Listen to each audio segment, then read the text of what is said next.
My God, talk about an overdue review. And when I say overdue, I mean, guys, overdue review.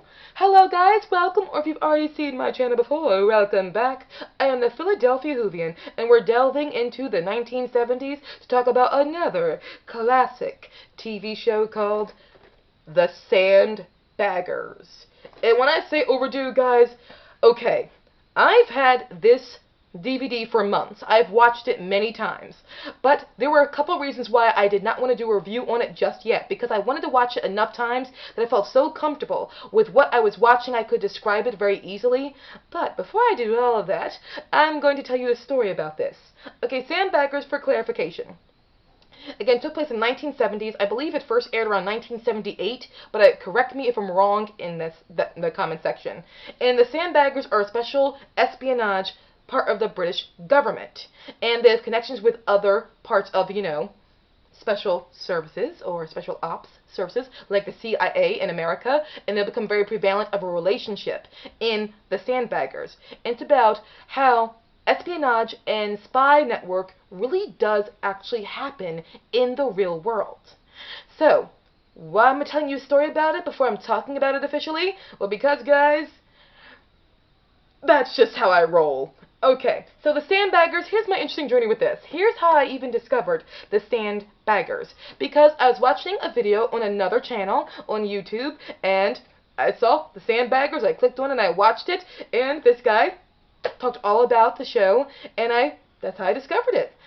And I was like, oh, this actually looks quite interesting. I've never heard of it before, and I felt kind of stupid never hearing about it before, but he calmed me down and said, it's okay. I did not either till a month ago. So the Sandbaggers is something that I assumed was, I guess, a forgotten gem, and I mean forgotten gem. Because I went to work, and I mentioned it to people who were born in this time period, and even they never heard of it. Between the YouTuber talking about it, recently hearing about it, and the people I work with never even knowing about it, I was forlorn. I said, well, there's probably no way I'm going to get a Region 1 copy of this DVD. I doubt there are any copies of this that can be played here in America, because it's just so unknown or lesser known to so many people that I know.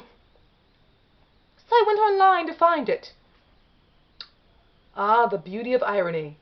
Guys, this is the most easily accessible British show, literally, I have ever seen. There are so many copies, like Region 1 copies of the show. I'm sorry, let's say British, it's ITV, I believe this aired on. Correct me if I'm wrong, but I believe this is an ITV show. But either way, I was like, oh my God. This one, I found copies of this Set 1, Collector's Edition number 1, Collector's Edition 2, Volume 2, Volume 3, most popular episodes, best episodes, the highlights of the Sandbaggers. Every single Region 1 copy you could possibly think I found, and I said, wait a minute. This is a show that I don't hear anything about almost ever. People in that time period didn't even know about it. How is this one of the easily most findable, accessible shows from ITV that there could be? Until I looked up and I said, what did it say? The best spy series ever by the New York Times. So here's my theory about the Sandbaggers. It was a show that was probably very iconic in its time. It was a massive hit. But then somehow right after it went off the air, which I believe was only around for about 3 years after the writer Ian McIntosh passed away. Correct me if I'm wrong about any of that in the comment section. And then after it, went off the air, it just faded away from popularity. So it was one of those iconic things that just got lost to time. But actually, those people who thought about adapting it, and remastering things, and then converting it to DVD, remembered that this was probably a big hit. So they did bring it to DVD, and I'm happy that they did. My collection, Set 1, of course, begins with the very first episode, First Principles, and the next one is A Proper Function of Government, and the next one is, I believe, Is Your Journey Really Necessary? And then The Most Suitable Person. And the writing is overall incredible. There's a reason why the New York Times said that this was probably one of the best spy series in television history. Why? Because it tells it like it is. And what I mean by that is it shows a true reality, which is the spy or espionage when it comes to the Sandbaggers, with this special ops group that they are, was probably months of boredom and research and, looking for the patterns in, hang on, my cat's doing things. Really, Star? Oh, come here. Come here. Say hello to the world. He was stopping on my DVDs, and I'm like, Star, what are you doing, my boy? This is one of my other cats, Star. He's a wonderful boy, but please do not step on my DVDs, alright? Alright, sorry. Back to the Sandbaggers. I get distracted very easily. You'll see that on my channel if you watch it again. Okay, so, now with this. It shows, again, what the spy service really is mostly like, which is months of research and boredom with a few days of pure manic and hysteria, while the Sandbaggers were actually on special operation jobs, where they are out of the country trying to solve problems or trying to sometimes assassinate certain people, or just trying to do rescue missions. It's just pure fright for a couple of days, followed by months of research and tedious boredom. And as a result, it really gives you the true technicalities of the spy world and about trying to establish connections with other governments and other special ops in those governments. And the lingo in this. The only problem I have when it comes to the Sandbaggers is there are no subtitles. Has nothing to do with the actors. The actors, Marsden, Richard Vernon, Roy Marsden, Richard Vernon, as well as Ray Lon and Elizabeth Bennet, and all of the lesser characters, they are absolutely incredible. They speak very well. It's just that Sandbaggers is what I call a tight script. What I mean by tight script is it's a script where there's so much terminology, and the actors, of course, speak in a very casual way. And since there's so much terminology and the action is literally in the dialogue, it's nice to see things written so you really can get a grasp of everything that you are being told. But that's the only problem I have with it. It's just I wish it had subtitles so I could really see all the story to really connect it more and get closer to it more. Alright, now, two stories, the last two stories of this set are my favorite. Is your journey really necessary? Because, alright, the main character, Neil Burnside, played by Marsden, who you would see if you know about if you saw Doctor Who. One of my favorite first campaign stories is Doctor Who, Smith and Jones, and Roy Marsden, he's in that.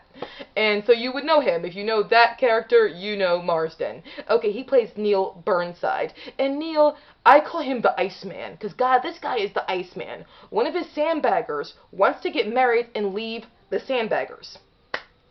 He's a great sandbagger, he does. So Neil wants to keep him. So what does Neil do? He hires the other sandbagger, great actor there too, to do some digging on the guy's fiance to find out and really track her and find out what she's up to.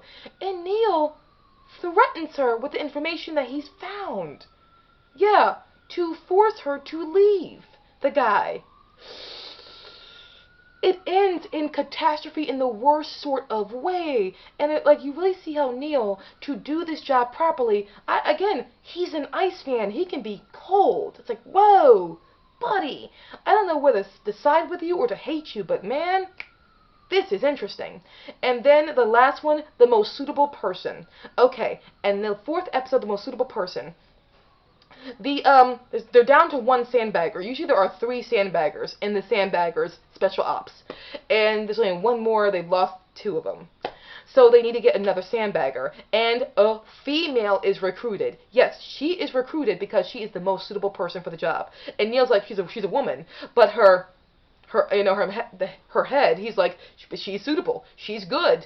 So Neil takes her on and even asks her, would you be a part of Sandbaggers? She is initially against it, and Neil's like, what? And he mentions eventually that they have only one sandbagger. She's against it because she's not up for that whole, James Bondy type of thing. She's all about research. And he's like, because of that, you are the perfect person for the job. Because it's not. You're not coming for this to be the next James Bond, because that's not what this is. You are exactly what we do need. And he quickly comes around and accepts that she is the best person for the job. So we have a female sandbagger, and she quickly shows to be good at what she does. And also she's empathetic. After she discovers that there is only one sandbagger left, even though she did not want to do it, she agrees to do it because of empathy. She's like, one sandbagger? Okay, I'll come and do the job. But understand, I'm only going to do this until you get a replacement. But she's going to be there for them because she knows they need her at this particular time. But Neil says, I hope you do stay on even longer. So we have a female sandbagger. Again, this is the 1970s. The sandbaggers, or that whole world, is a male-dominated world. And yet, a female sandbagger is brought in. Contemporary, modern-day SJWs, eat your heart out. Because in the 70s, we saw a woman be put in a world where it's mostly male-dominated, and she shined. And again, this is the 1970s. So, me, when it comes to the sandbaggers, who would I recommend this to? Okay, if you like British television, I would recommend the Sandbaggers, or ITV in particular. Yes, I would recommend it. If you like espionage, but you like espionage for the true thing, if you can take a story or a show that is mostly dialogue-driven, and that's how, and to show you the real world of the spy service, I would recommend it. But if you want a very action-packed story when it comes to espionage, special ops, I would probably not recommend this to you. This is a very dialogue-driven show, but for me, that just shows how good the writing is. In this time period, remember, the story was told through the dialogue, through the characters' interaction with each other. That's how the stories were back then, and that's a good thing. To be able to tell a story through dialogue and make it compelling, and rely upon, trust your instincts as a writer. To do that, that takes incredible skill. So that's what I feel about the Sandbaggers, and again, I would recommend it for those who like this sort of television. But I would not recommend it to everyone, but that is not in the Sandbaggers' disfavor. The Sandbaggers is good, it's just that nothing is for everyone. But this was definitely for me. So guys, thank you so very much. Have you seen the Sandbaggers? If you're not, again, I would recommend it if you do like this type of television. Thank you guys, you were wonderful, and I'll see you again very soon. Bye guys.